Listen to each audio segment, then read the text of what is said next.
Hi, I'm FitBody Fusion Coach Jamie DeBernard. I'm Yvette Montero. And I'm Angela Barbosa.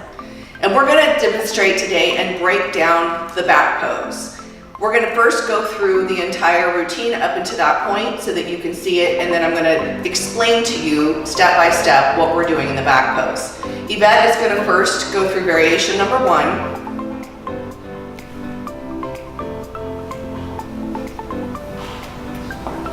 Notice she takes 2 steps to get into the back pose. Now Angela is going to demonstrate variation number 2.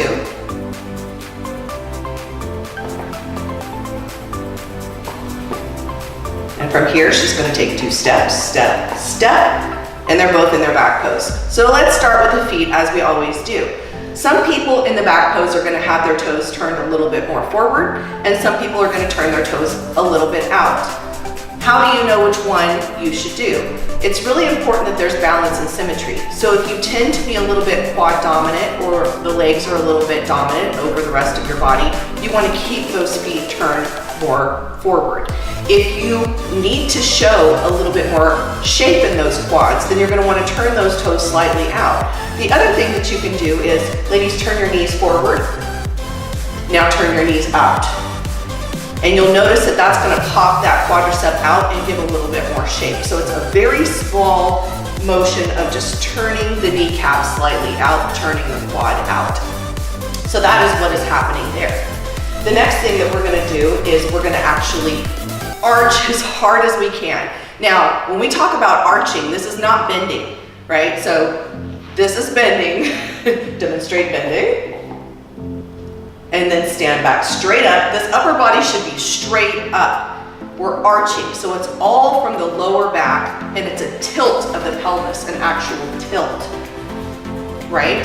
So that's really, really important. And why don't we want to bend? When we bend forward, what happens is there's an optical illusion. You're looking at us straight on. Keep in mind that the judges are looking from an upward position because they're a little bit lower based on where you are on the stage. When we start coming forward, and ladies come forward, when we start coming forward and the judges are looking up, all they're seeing is these glutes really big and these shoulders start looking really small, and the upper body is completely lost. And this is really important because one of the things they're looking for is the width of the shoulders and the taper down to the waist. We don't want to lose that. That's really, really important. So we want to make sure, if you are not flexible enough, start working on it. It takes time, it takes effort. Every single day, work on stretching that low back, work on doing back bends, on doing anything that's going to help you to arch a bit more. And there's a lot of poses in yoga that are really helpful for that. So you want to be working on that far in advance of your show. This should be happening the whole entire time. So we're arched, and now coming up, we're going to talk about how do we get that nice taper. And we're going to want to work on opening the lats, opening the back. So what we see is, I want you ladies to demonstrate what we see a lot when people are pinching the shoulder blades together. So most people are really pulling these shoulders back and pinching these shoulder blades together. As you can see, both the ladies are now. They're going to narrow themselves when they're doing this. Typically when you're doing this, you're going to see your shoulder blades poking out here, and that's going to let you know that you're doing that.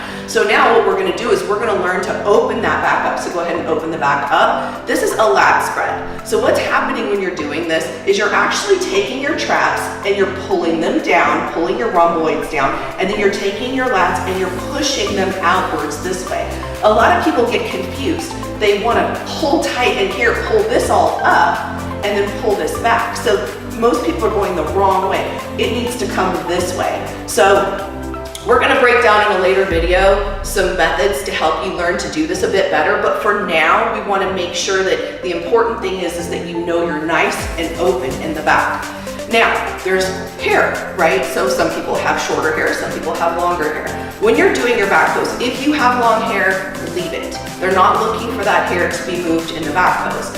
If you have shorter hair, you have a special challenge in that they can see your entire back. So you have to be even more conscientious that you're making that back look really pretty, nice and open, that the definition is there, and that you don't have too much muscle or too little muscle back here. They're able to now judge the back, whereas when you have the hair there, they're not able to judge the back, and it's really not a part of bikini judging. So this actually looks really nice because we can still see her shoulders, we can still see her taper, and that's fine.